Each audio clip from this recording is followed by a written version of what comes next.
စို့လေကြောင်းအမကြီးပုတ်ကြောင်တို့သွားကြစို့လေကြောင်တကားကြီးဦးပုတ်ကြောင်းတို့သွားကြစို့လေကြောင်းအမကြီးပုတ်ကြောင်တို့သွားကြစို့လေကြောင်တကားကြီးတို့သက်တွေကြီးစိတ်ရင်းနဲ့ကြောင်းတော်ပေါ်မြတ်ဗုဒ္ဓတရားတော်တာရုကိုပြောရရဲ့လူရဲ့စီဝါရဲ့နေလောကသံဃာလည်းကျင်လဲခဲ့တဲ့တို့ရဲ့ဟာဘုရားကြောင့်ပွားတဲ့ပထမအရွယ်မှာပညာရှာပြည့်စုံကြတာပွဲဒုတိယရွယ်မှာဥစ္စာရှာပြည့်စုံခဲ့တာကွေသတ္တရအရွယ်ဒီအရွယ်ရတော့ဒါနသီလဘာဝနာပွားရမယ်တို့ဟာဘုရားကြောင့်ပွားတဲ့ရွယ်ပထမရွယ်မှာပညာရှာပြည့်စုံကြတာပွဲဒုတိယရွယ်မှာဥစ္စာရှာပြည့်စုံခဲ့တာကွေသတ္တရအရွယ်ဒီအရွယ်ရတော့ဒါနသီလဘာဝနာပွားရမယ်တို့ရဲ့ဟာဘုရားကြောင့်ပွားတဲ့ရွယ်ဒါပေမဲ့ကြောင့်အမကြီးရဲ့တို့သားသမီးတွေအိမ်မှာထားစိတ်ချရပါမလားသိချပါလူသမားတွေနဲ့အလုပ်တွေများ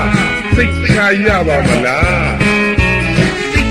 သမ္မာကြောင့်တကားကြီးရဲ့တရားနဲ့တွေ့ဝနှုတ်သမတင်နဲ့ဦးပုတ်ကြောင့်လို့သွားကြစို့လေကြောင်းအမကြီးပုတ်ကြောင့်လို့သွားကြစို့လေကြောင်းတကားကြီးပုတ်ကြောင့်လို့သွားကြစို့လေကြောင်းအမကြီးပုတ်ကြောင့်လို့သွားကြစို့လေကြောင်းတကားကြီးတို့သက်တွေကြီးစိတ်ပရိနဲ့ကြောင်းတော်ပေါ်မြတ်ဗုဒ္ဓတရားတော်သာလူကိုပြောရတဲ့အတွက်လူမှုရေးစီးပွားရေးနဲ့လောကသံဃာနဲ့ကျင်လည်ခဲ့တဲ့တို့ရဲ့ဟာဘုရားကြောင့်ပွားတဲ့ရွယ်